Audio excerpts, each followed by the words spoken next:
Ernest Prakasa menuturkan telah hilang kepercayaannya kepada Ketua KPI, Agung Supriyo. Hal ini berkaitan dengan penyelesaian kasus pelecehan seksual yang terjadi di lembaga tersebut. Ernest Prakasa awalnya menaruh harapan, KPI bisa mengusut kasus pelecehan seksual dengan tuntas. Apalagi dengan adanya keterlibatan dari pihak kepolisian. Di awal itu dapat berita bagus, bekerja sama dengan kepolisian, dinonaktifkan dan sebagainya. Tapi berita hari ini membuat gue sangat ragu KPI berusaha menyelesaikan masalah ini, kata Ernest Prakasa dalam video di Instagram, Jumat, tanggal 10 September tahun 2021.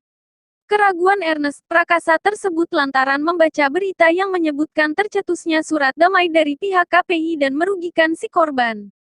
MS menolak menandatangani surat tersebut, di mana isinya tidak adil.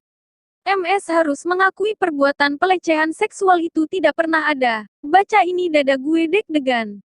Berita hari ini memuakkan, menjijikan. Kita nggak bisa diam aja gitu loh, imbuhnya.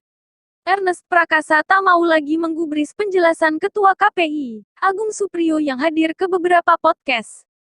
Gue nggak peduli Ketua KPI mau ngomong apa. Di podcast Deddy Corbuzier, gue nggak peduli Ketua KPI mau ngomong apa ke gue secara langsung, kata bintang film komik 8 ini. Lebih lanjut, si komika bahkan sudah memblokir nomor Ketua KPI di ponselnya.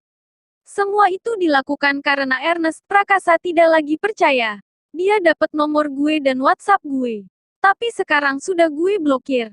Mohon maaf bukannya tidak mau bersilaturahmi. Saya sudah tidak percaya apapun yang Anda katakan, tegas Ernest Prakasa.